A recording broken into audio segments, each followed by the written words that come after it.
Mata wang kripto atau cryptocurrency semakin mendapat perhatian global termasuk Malaysia yang melihat ia antara alternatif kepada mata wang konvensional. Namun Menteri Negara untuk Perdagangan dan Perusahaan Industri yang juga ahli Lembaga Penguasa Kewangan Singapura MAS, Alvin Tan, mengulangi pendirian konsistennya dengan memberi amaran tentang risiko tinggi cryptocurrency dan tidak sesuai untuk orang awam.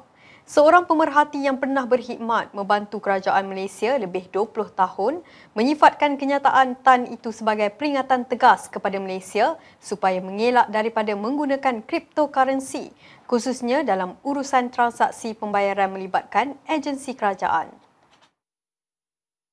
Meskipun pelbagai pandangan dan perspektif diberikan tentang cryptocurrency beberapa tahun lalu, pemerhati menegaskan kadar nilai mata wang digital itu tidak stabil malah berubah-ubah yang berpotensi mencetuskan ketidakstabilan harga pasaran tempatan dan global. Pemerhati memberi contoh, sekiranya transaksi melibatkan urusan pembayaran cukai pendapatan kendalian Lembaga Hasil Dalam Negeri LHDN menggunakan cryptocurrency, kerajaan berpotensi mengalami kerugian besar akibat kejatuhan nilai kripto yang sentiasa berubah-ubah. Dalam hal tersebut, pemerhati sekali lagi menegaskan supaya pihak-pihak berkaitan mengambil tindakan proaktif seperti dilakukan Singapura supaya mengelak daripada menggunakan platform kripto dalam tujuan pembayaran dalam urusan kerajaan. Menurut laporan Fintech News Singapura, Alvin berkata, MAS menghalang penggunaan platform kripto daripada menawarkan kredit termasuk pembayaran kad kredit kepada semua pelanggan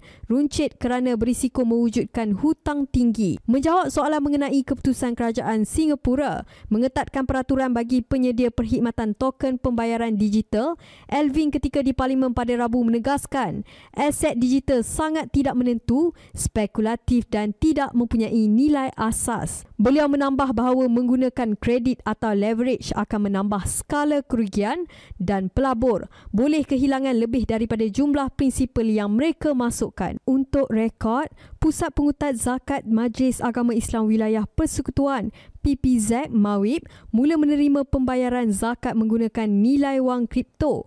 Tahun lalu menjadikan Malaysia negara pertama berbuat demikian. Menerusi fatwa Mufti Wilayah Persekutuan pada 2018, Pejabat Mufti Wilayah Persekutuan berkata pelaburan dalam Bitcoin dan mata wang kripto lain sangat berisiko tinggi kerana volatiliti tinggi atau harga boleh turun naik dalam tempoh singkat. Tiada jaminan daripada kerajaan dan berisiko hilang digital seperti kata laluan dompet digital.